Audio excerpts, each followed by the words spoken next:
Rồi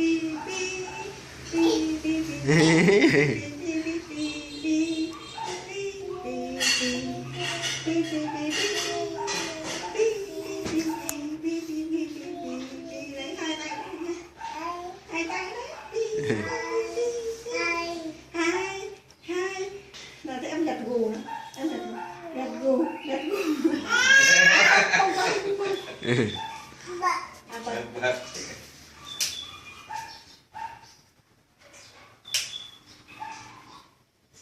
Sáng rồi.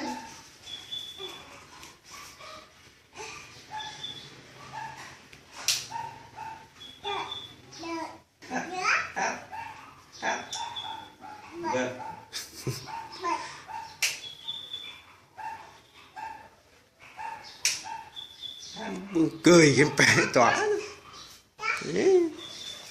đó.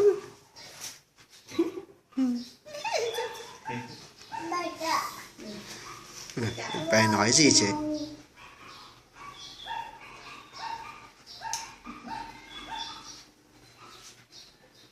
Sáng chưa?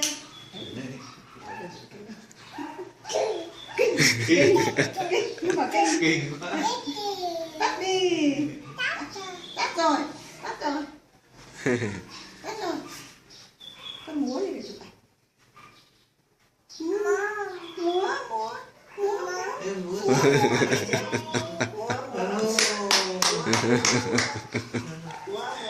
Muốn nữa đi. Sao? Mũi nó làm hỏng. À tay con này là tay. Tay cái gì cũng đẹp quá. Tay con bắt con mũi đi, con bắt con chuồn chuồn đi. Bắt con chim, bắt con